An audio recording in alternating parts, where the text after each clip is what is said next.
So volume काढत असताना 1 मोलचा respective आपण बाकीच्यांचा या ठिकाणी सपोर्ट घेतो आणि त्या ठिकाणी उत्तर काढत असतो. ठीक आहे. So the Nagsen say that 30.54 30.54 unit unit सांगा युनिट सांगा ना. काय युनिट काही नाही ना.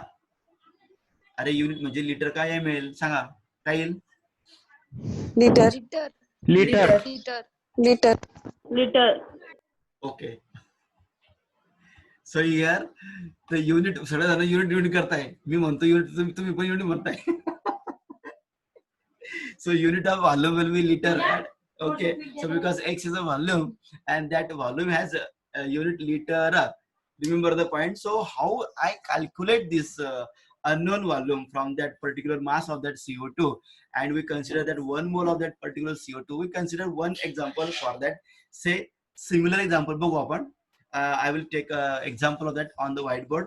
Remember the point. How to calculate the volume from that mass of that particular gas. And we take the 1 mole of that respective and calculated the any unknown volume. Okay नाही unknown volume. You know that की आपल्याला काय माहितीये 1 मोल माहितीये.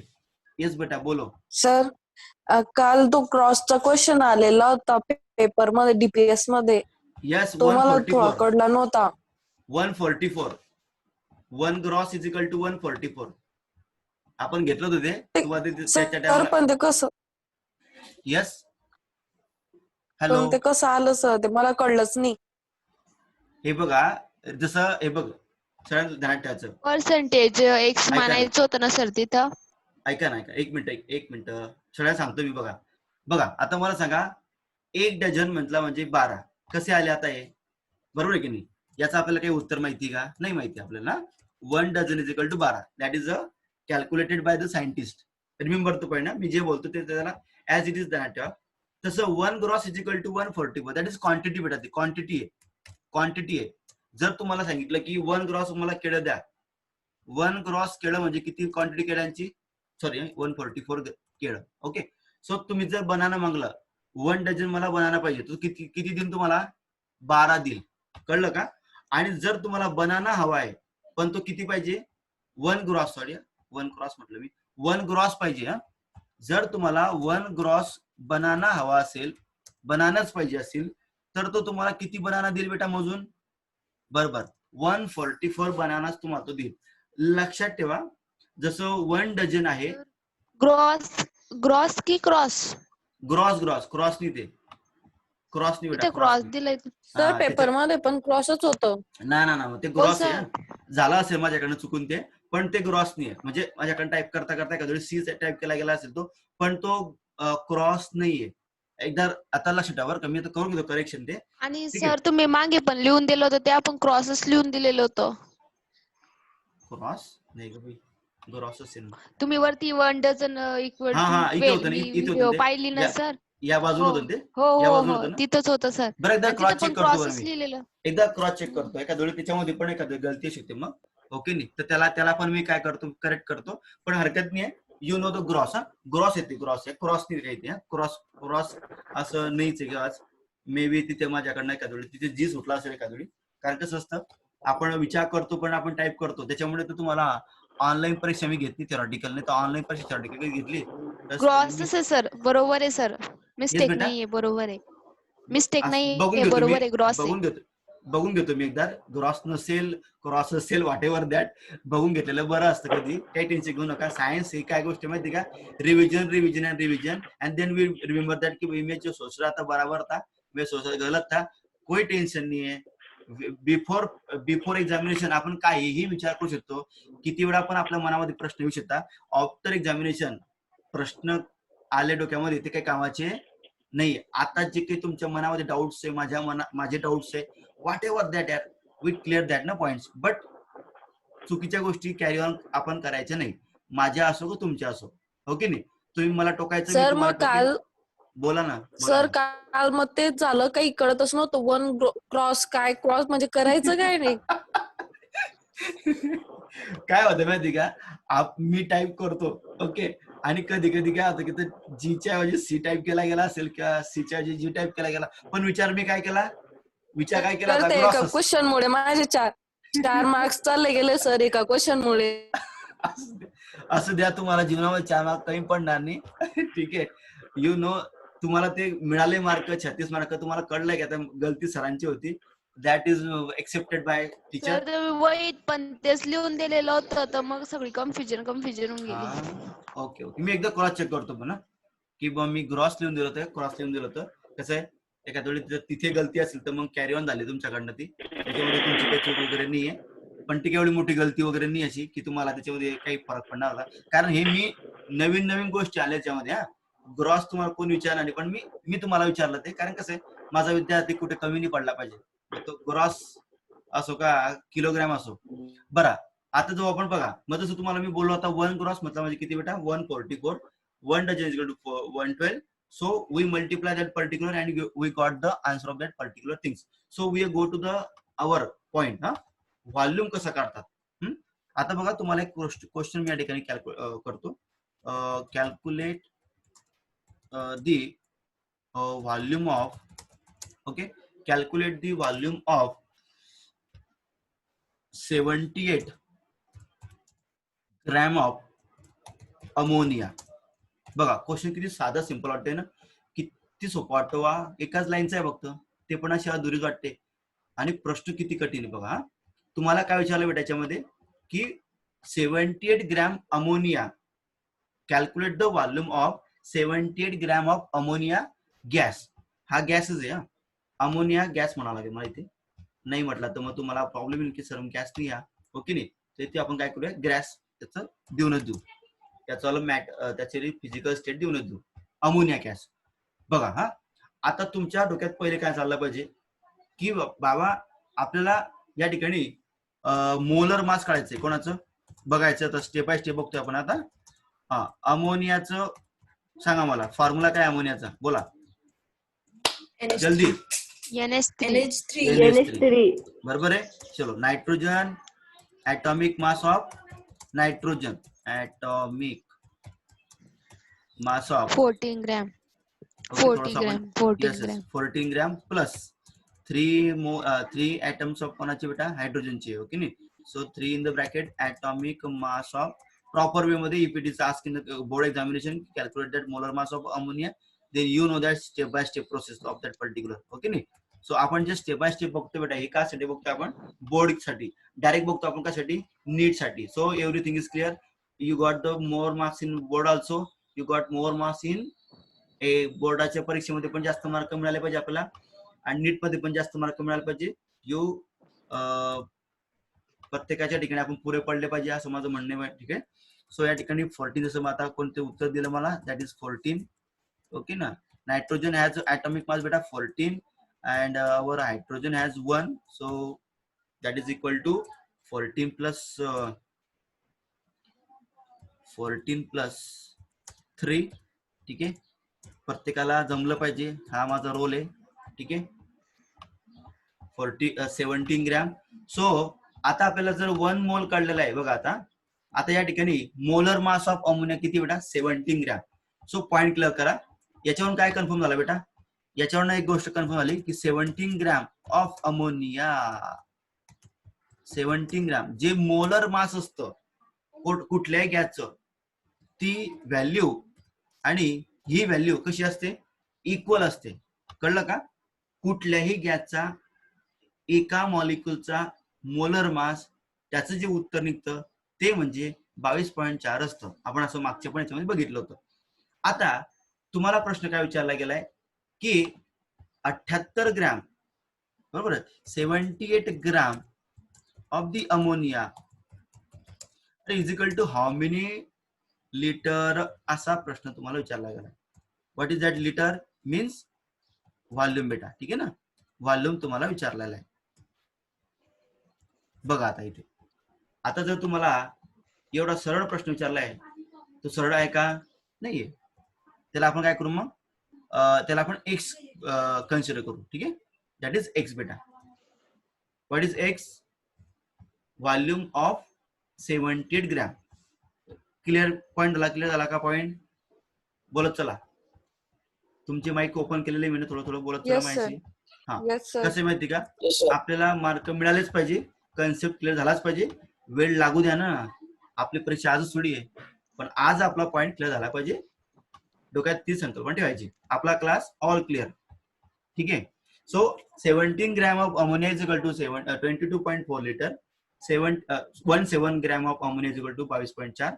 And question काय मग 78 साठी बघा. मग याचं वाला मागच्या सारखंच ना, 17 ग्रॅम सर क्रॉस मल्टिप्लिकेशन करावं लागेल ना? क्रॉस मल्टिप्लिकेशन करावं लागेल. बघा आता सेम सेम ना, सेम बिलकुल सेम टू सेम मागच्या सारखंच. 17 ग्रॅम अपॉन किती बेटा? 78 ग्रॅम इज इक्वल टू काय येईल इथे? 22.4 लिटर अपॉन इथे काय येईल बेटा? X upon X. आता मला सांगा एक्सचा फॉर्म्युला काय येईल? X is equal to cross multiply करायचं. क्रॉस मल्टिप्लाय केलं काय येईल बेटा? 22.4 22.4 multiply by 78 by division by किती? 17. Okay. 22.4 multiply by 78 by 17. Okay. So calculate this one. 102.77 Optimal calculation multiply division 102.77 102.77. What is the unit of that particular answer? Liter. Liter. Okay. थोडं माझी language तुम्ही समजून घेत चला बरं का. कारण कसं आहे, तुमच्या बिलो 10 मध्ये ते टीचर्स कसे बोलायचे वगैरे मला माहिती नाहीये, बट आता तुम्हाला सवय करून घ्यायची की टीचर्सची बोली जी आहे ना ती लोक समजून घेतली बरी असते. सर हे समजते आम्हाला तुमची. ओके ना? ओके ना? नाही म्हणजे काय माहिती का, समजून घ्यायचंय. जर एखाद्याला वाटलं बा अडचण ते समजून घ्यायला, तर बेटा आपल्याला काय करायचं की सर आपले इतके सिम्पल वे मध्ये सांगताय, हळूहळू शिकवताय. आम्ही आधीच मराठी मीडियमचे स्टुडंट्स आहे सर. काही त्यांना नाही समजत सर, पण तुम्ही एकदम व्यवस्थित सांगताय सर. दॅट इज युअर मोठेपणा. ठीक आहे. ओके, दॅट इज युअर मोठेपणा. बट मी जे शिकवतो तुम्हाला ते नॉर्मल नाही आहे. फक्त एकच सांगेल तुम्हाला, मी बोलताना नॉर्मल बोलतो, बट मी जे शिकवतो तुम्हाला that is everything is abnormal. म्हणजे काय? वेगळं काहीतरी. वेगळं म्हणजे जे ऍक्च्युअल आहे ते तुम्हाला शिकवतोय मी, पण मी सिम्पल शिकवतो तुम्हाला. तुम्हाला असं भासलं नाही पाहिजे की तुम्ही सायन्स लाईन मध्ये आलेले. तुम्हाला असं वाटलं पाहिजे की आपण अजूनही 10वी मध्ये अजूनही आपण लहान लहान गोष्टी शिकतोय. कारण तुम्हाला जर मी घाबरवलं बेटा तर तुमचा कॉन्फिडन्स कमी होईल, आणि तुमचा कॉन्फिडन्स जर कमी झाला तर तुमचे मार्क कमी होतात. मला ते करायचं नाही, म्हणून मी एकदम सिम्पल बोलतो, हळू बोलतो, लोकल लँग्वेज मध्ये बोलतो की माझा विद्यार्थी घाबरला नाही पाहिजे. तुमच्या मनामध्ये फिअर आहे की नीटची परीक्षा कठीण असते, बरोबर आहे की नाही, अमुक तमुक भरपूर कठीण असतं वगैरे वगैरे, खूप कष्ट करावं लागतात. असं काही नाही. कष्ट करायचे म्हणजे काय, तर प्रत्येक कन्सेप्ट तुम्हाला काय करायला लागतो, फक्त क्लिअर करणं पडतो. कन्सेप्ट क्लिअर करा. Clear the concept, you got the more and more marks in your examination. अरे कन्सेप्टच क्लिअर नाही आहे तो चालला तिथे तुक्के मारायला. तुक्के मारून मार्क पडतात असं चुकीचं आहे. पण तुम्हाला सांगत असेल की तुक्के मारून मार्क पडतात, तुक्के मारून मार्क पडत नाही. You clear all concept, you get the marks and more आपले मार्क वाढतात बेटा. ठीक असू द्या. आपण जाऊया आपल्या पॉईंट कडे. पहिले मला सांगा, तुम्हाला हे न्यूमरिकल समजला का तुम्हाला? ठीक आहे. व्हॅल्यू बदलतील, कन्सेप्ट बदलेल, पण जे सिस्टीम आहे कॅल्क्युलेशन करण्याची, जी सिस्टीम आहे कॅल्क्युलेशन करण्याची ती बदलणार नाही. कळलं का? कॅल्क्युलेशन करण्याची पद्धत बदलत नाही. आता तुम्हाला समजलं असेल तर व्हिडिओ रेकॉर्डिंग सुरूच आहे आपली, त्याच्याबद्दल वादच नाही. आता आपण जाऊया. आपण आतापर्यंत आपण काय बघितलं बेटा? ग्राम मोलर व्हॉल्यूम. बघा आता आपण काय काय केलं याच्यामध्ये, या न्यूमरिकल मध्ये आपण या कन्सेप्टला ग्राम मोलर व्हॉल्यूम का म्हटलंय. बघा ग्राम, सी ग्राम दिसलं, मोलर दिसला. मोलर तुम्हाला कुठे मोलर आहे? 1 मोल आहे ना, अमोनियाचं 1 मोल नाही का याच्यामध्ये, बरोबर आहे. मोलर. आणि व्हॉल्यूम काय आला? तर व्हॉल्यूम आला बेटा 102.77 लिटर. सो याच्यामध्ये तिघ आले युनिट्स, ग्राम पण आला, मोलर पण आलं आणि व्हॉल्यूम पण आलेला. ठीक आहे. सो पॉइंट आपले क्लिअर झाले. आता आपण जाऊया आपल्या चॅप्टरचा नेक्स्ट पार्ट जो बेटा तो आपल्याला बघायचा आहे आणि त्याला लागणारी जी गोष्ट आहे ती आपल्याला बघायची आज. That is called as valency. You know that valency. So बघा व्हॅलेन्सी साठी तुम्हाला सगळ्यात महत्वाचं काय माहिती पाहिजे. यस, तुम्हाला माहिती पाहिजे त्याचं त्या पर्टिक्युलर आयटमचं या ठिकाणी इलेक्ट्रॉनिक कॉन्फिगरेशन. बरोबर आहे. See what is mean by valency and what is mean by valency electron. बघा प्रत्येकाने आपल्याला पुढे जाऊन इक्विव्हॅलंट वेट काढायचे. हा नवीन संकल्पना आहे, कठीण संकल्पना आहे आणि त्यासाठी तुम्हाला लागते व्हॅलेन्सी. सो बघा electron that are found in outer most shell are generally called or known as valence electron. See here, हा आपला ऍटम आहे. बरोबर आहे. असा हा एवढा मोठा आपला ऍटम आहे आणि याच्या आउटर मोस्ट मध्ये इथे याच्या आउटर मोस्ट मध्ये इथे एक इलेक्ट्रॉन आहे. किती इलेक्ट्रॉन आहे? हे इलेक्ट्रॉन आहे, एक आहे, वर फक्त एक इलेक्ट्रॉन आहे. तर या आउटर मोस्ट इलेक्ट्रॉनला म्हणतो आपण व्हॅलेन्स इलेक्ट्रॉन. ओके. सगळ्यात शेवटच्या सेलमध्ये आउटर मोस्ट म्हणजे काय? सगळ्यात शेवटची सेल ऍटम मधली, त्याच्यामध्ये जितके इलेक्ट्रॉन असतात त्याला म्हणतो आपण त्याचे व्हॅलेन्स इलेक्ट्रॉन. आणि त्या व्हॅलेन्स इलेक्ट्रॉनचे numbers, the number of valence electron determine what बेटा? Valency of an atom. Consider करा या ठिकाणी सोडियम आपण घेऊ, कन्सिडर करू आपण, पटकन कन्सिडर करू आपण सोडियम. आता मला सांगा सोडियमचा जो ऍटॉमिक नंबर आहे, सोडियमचा ऍटॉमिक नंबर किती बोला? तुम्हाला जे माहिती आहे ते तुम्हाला विचारतो मी. हा त्याच्यामुळे बोलायचं तुम्ही. Atomic number of sodium is equal to atomic number of 23. हा ना ते मास आहे बेटा, ते मास आहे बेटा. ऍटॉमिक नंबर ऑफ सोडियम तो ते मास आहे बेटा. तुम्ही बघितलंय ना रे आज काय 11. करतात. 11 11. 11 बेटा बरोबर. आणि 11 हा 11 असतो बेटा. 11. ऍटॉमिक नंबर ऑफ सोडियम किती असतो बेटा? 11 असतो.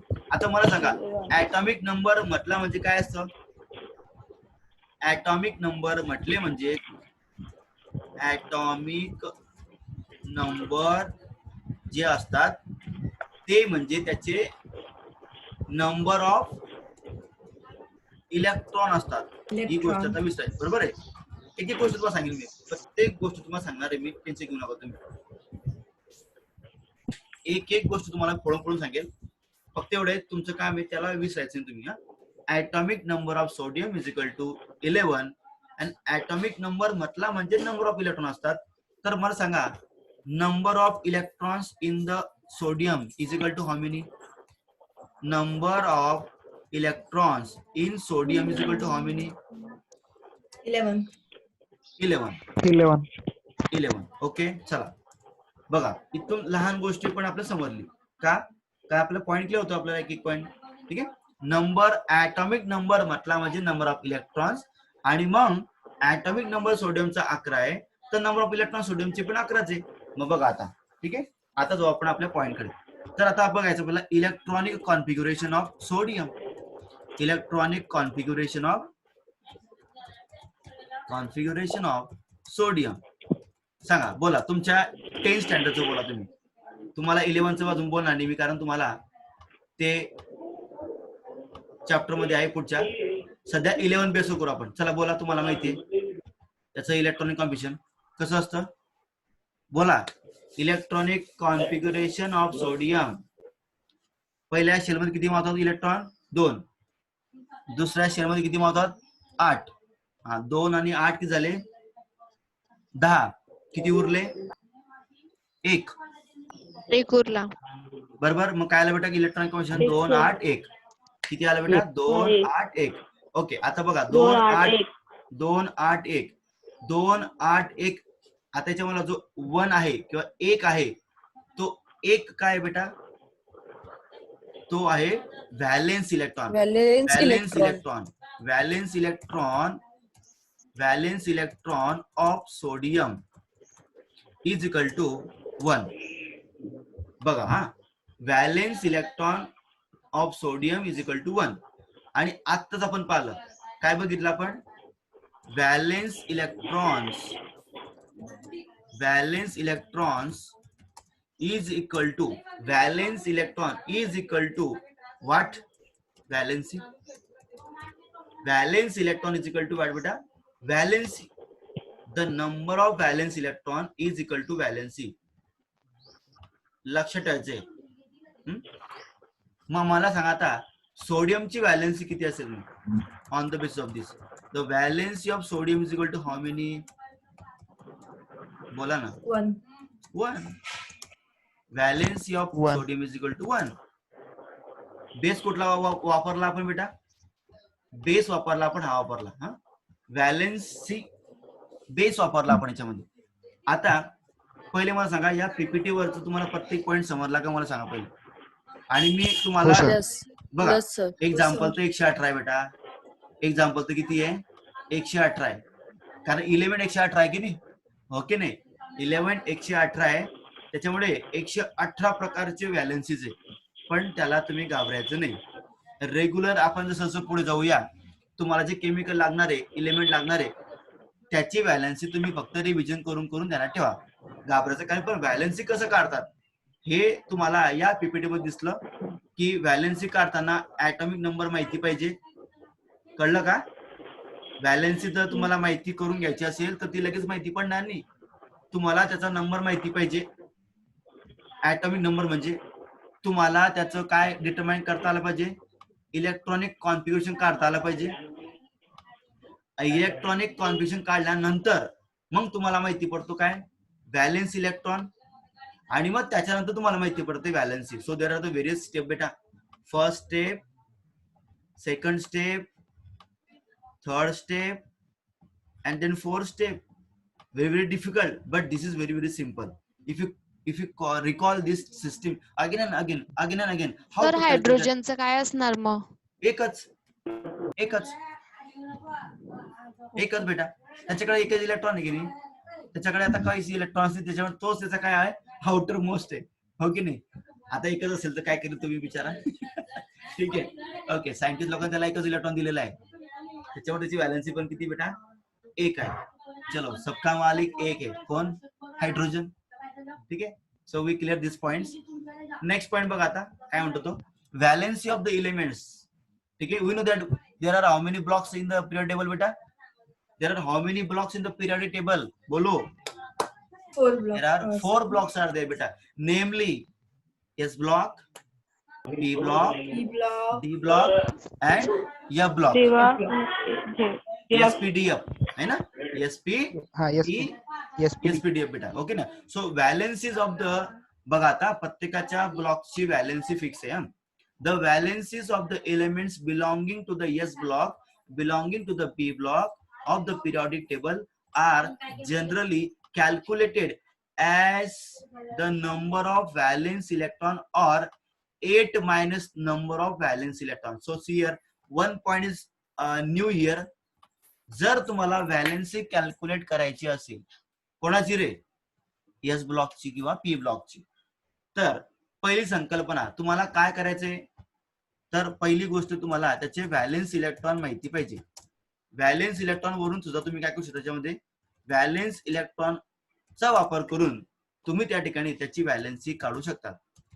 दुसरी संकल्पना, दुसरा वे, तुम्ही जर एस ब्लॉक आणि पी ब्लॉक, अंडरलाईन करा पॉइंट ना, एस ब्लॉक आणि पी ब्लॉक साठी बघते, बाकीच्या ब्लॉक साठी हा नियम नाहीये. हा, तुम्हाला जर व्हॅलेन्सी काढायची असेल कोणाची, एस ब्लॉकची आणि पी ब्लॉकची, तर दुसरा वे काय, तर तुम्हाला 8 मायनस, बघा 8 मायनस तुम्हाला काय करावं लागणार आहे, व्हॅलेन्स इलेक्ट्रॉन. आता हे तुम्हाला केव्हा करणार आहे, जेव्हा तुम्ही प्रत्येक एलिमेंटचं व्हॅलेन्सी बघणार. लक्षात ठेवायचं मी जे जे बोलतोय, आणि हा पॉइंट तुमचा झालेला आहे 10वी मध्ये, बरोबर आहे ना. हा पॉइंट तुमचा झालेला आहे पिरियॉडिक टेबल या चॅप्टर मध्ये, की व्हॅलेन्सी कसं काढतात, व्हॉट इज माय व्हॅलेन्सी. आणि हा सुद्धा पॉइंट तुम्हाला माहिती आहे की 8 मायनस व्हॅलेन्स इलेक्ट्रॉन करतो आपण आणि आपण काय करतो, व्हॅलेन्सी काढतो. दुसरी गोष्ट, व्हॅलेन्स इलेक्ट्रॉन पाहतो आपण आणि व्हॅलेन्सी करते. सो व्हॅलेन्स इलेक्ट्रॉन जर तुम्हाला, आता हे डिपेंड करतं की त्या ऍक्च्युअल डेटा काय त्या इलेमेंटचा. त्याच्यामुळे तुम्हाला प्रत्येक इलेमेंटचा ऍक्च्युअल डेटा माहिती पाहिजे. काही काही इलेमेंट्सला दोन व्हॅलेन्सी असतात. म्हणजे जसं की फॉर एक्झाम्पल +2 पण असते आणि +5 पण असते. कळलं का? सॉरी, आता एक आपण घेऊया नायट्रोजनचं एक्झाम्पल घेऊ आपण. मला आता आठवलंय नायट्रोजनला. सर नायट्रोजन जो आहे त्याला 2 व्हॅलेन्सी बेटा. Nitrogen has 2 valency, +3 and +5. आता याला मी तुम्हाला एक्झाम्पल देतो आणि पुढचा पॉईंट क्लिअर करतो, कारण आता थोडा वेळ झालेला आहे आपला, 6 मिनिटं बाकी आहे. पण तरी पण नायट्रोजन हॅज +3 व्हॅलेन्सी. कुठल्या बेसवरती? पहिल्या पॉइंटच्या बेसवरती. पहिला पॉइंट कुठला? Valence electrons. नायट्रोजन कडे किती असतात इलेक्ट्रॉन? बोला. Nitrogen has how many electron in their structure? त्याचं 14. त्याचं ऍटॉमिक नंबर 7. त्याचा ऍटॉमिक नंबर 7 असतो. ते 14 जे आहे ना बेटा, 14, 23 वगैरे, ते मासेस बघितले आपण आतापर्यंत. नंबर्स असतो ऍटॉमिक नंबर 7. आता 7 जर असेल तर मला सांगा तुम्ही, जर याचा 7 असेल तर याचं इलेक्ट्रॉनिक कॉन्फिगरेशन किती असेल? 2 आणि 5. बरोबर आहे, 2 आणि 5. मग आता सॉरी 2 आणि 5 असेल तर मला सांगा आता याची व्हॅलेन्सी किती असेल मग? 5. बरोबर आहे की नाही? 5 असेल बेटा. 5 कशी आली ती? व्हॅलेन्स इलेक्ट्रॉनचा बेस घेऊन. हा झाला तुमचा पहिला मुद्दा की +5 कसं आलं नायट्रोजनचं. आता दुसरा पॉइंट की नायट्रोजनची व्हॅलेन्सी भाई +3 कैसी आई, अभी देखेंगे आपण इसको. ठीक आहे. सो नायट्रोजन साठी व्हॅलेन्सी जर +3 करायची असेल आपल्याला, तर दुसरा मार्ग की valency of nitrogen is equal to how many बेटा? 8 मायनस व्हॅलेन्स इलेक्ट्रॉन. किती व्हॅलेन्स इलेक्ट्रॉन आपल्याकडे? आपल्या नायट्रोजनकडे व्हॅलेन्स इलेक्ट्रॉन किती आहे सांगा? 5 आहे. 8 minus 5 is equal to how many बेटा? +3. बघा मग आता तुम्हाला समजलं की nitrogen has 2 valencies are there. Nitrogen has 2 valency are there, and that 2 valency is managed by first management valence electron ची total, दूसरं methodology 8 minus of that particular valence electron, and that's why nitrogen has +3 and +5 valency. Point झाला का clear तुमचा सांगायचा? सांगा मला. Example घेतलं असं तुम्ही पी ब्लॉक मध्ये आणि एस ब्लॉक मध्ये विचार करतात आणि तुमच्या 10वीच्या पुस्तकात तुम्हाला याचे एक्झाम्पल दिसतील. जर तुम्ही बुक्स कोणाला दिलेलं नसेल किंवा तुमच्याकडे नोट्स असेल 10वीची, तर तुम्हाला हा पॉइंट नक्की त्याच्यामध्ये दिसेल. आणि टेबल सुद्धा तुम्हाला दिलेला आहे. त्याच्यामध्ये टेबल सुद्धा दिलेला आहे की त्याच्यामध्ये इलेमेंटचे नाव पण आहे, त्याचे व्हॅलेन्स इलेक्ट्रॉन पण दिले, त्याचे व्हॅलेन्सी पण दिलाय, +5 कशी आली, +3 कशी आली. त्याच्यामुळे काही नवीन नाही आहे, हे तुमचं जुनच आहे, फक्त तुम्हाला ते 11वीला आहे. आणि हे सिस्टीम फक्त आपण यूज करतो only for S block element and P block element. Bus S block मधले जेवढे इलेमेंट असतील त्यांना हा नियम लागू आहे, आणि पी ब्लॉक साठी जे पी ब्लॉक इलेमेंट जे असतील ते जे इलेमेंट्स आहेत त्यांना हे सगळे नियम लागू आहे. डी ब्लॉकला, एफ ब्लॉकला हा नियम लागू नाही आहे. कळलं का? 8 minus valence electron is not for D and F, is only for S and P. S P. Okay, चलो जाऊ आपण पुढच्या पॉइंट कडे. डी ब्लॉक एलिमेंट्स बघा. आता D and F block elements काय म्हणतो बघा याच्यामध्ये. For the D and the F block element बेटा, valence is determined not only based of valence electron but also on d and f orbital electron. म्हणजे त्यांच्या शेवटच्या ऑर्बिटल जे बेटा, डी ऑर्बिटल म्हणजे कुठलं ऑर्बिटल? शेवटचं ऑर्बिटल. एफ ऑर्बिटल कुठलं ऑर्बिटल? शेवटचं ऑर्बिटल. त्याच्यामध्ये जे इलेक्ट्रॉन्स आहे डी मधले इलेक्ट्रॉन्स, एफ मधले इलेक्ट्रॉन, त्याच्या बेसवरती याची व्हॅलेन्सी डिपेंड असते. व्हॅलेन्स इलेक्ट्रॉन डिपेंड असते बरं का, व्हॅलेन्स इलेक्ट्रॉन डिपेंड असते डी आणि एफ मध्ये. परंतु अजून कोणा डिपेंड असते? डी ऑर्बिटल मध्ये असलेले इलेक्ट्रॉन्स आणि एफ ऑर्बिटल मधले असलेले इलेक्ट्रॉन, याच्यावर पण त्याची व्हॅलेन्सी डिपेंड असते. याच्यामध्ये generally D block and F block elements has valencies 2 and 3. बघा, जनरली आपले जे डी ब्लॉक एलिमेंट असतात, एफ ब्लॉक एलिमेंट असतात, त्यांची जी व्हॅलेन्सी असते ती किती असते बेटा? 2 किंवा 3 असते. एक्झाम्पल डी ब्लॉकचं घेतो मी एक एक्झाम्पल, झिंक. बघा, झिंकचा ऍटॉमिक नंबर असतो बेटा 30. खूप वेट कमी बाकी आहे, ठीक आहे. एक काम करा, याचं इलेक्ट्रॉनिक कॉन्फ्युजन जे मी तुम्हाला हा जो पॉईंट आहे ना, हा तुमचा पॉईंट मी उद्या घेतो बेटा, चालेल ना? मी तुमचा हा पॉईंट जो उद्या घेतो डी ब्लॉकचा, एफ ब्लॉकचा. कारण कसं आहे माहितीये का, घाई नको. आपल्याला एस ब्लॉक समजला, आपल्याला पी ब्लॉक समजला, आपल्याला व्हॅलेन्सी समजली, आपल्याला मोलर ग्राम मोलर व्हॉल्यूम शिकलो आपण, भरपूर काही गोष्टी आपण आज शिकलेलो आहे. उद्याला तुम्हाला शिकवतो मी की एफ ब्लॉक आणि डी ब्लॉकचा एखादा एक्झाम्पल घेतो आणि त्याची व्हॅलेन्सीज कशी 2 होते किंवा 3 होते ते टुमॉरो वी सी. आणि मुलांना सूचना आहे, ज्यांची फी बाकी त्यांनी आज जमा जर नाही केली तर त्यांना मी उद्या ऍडमिट नाही करणार आहे. ही गोष्ट तितकीच खरी आहे. काही काही मुलं फी विषयी अजूनही सिरियस नाही आहे. सो टुमॉरो तुम्हाला मी त्याच्यामध्ये एंट्री देणार नाही, कळलं का? Thank you very much. जेव्हा पेपरची लिंक टाकेल मी, तेव्हा त्या लिंकचा तुम्ही यूज करा आणि पेपर द्या बेटा आजचा. 100 मार्कांचा पेपर आहे आपल्याला आज, जेवढा झालेला सिलेबस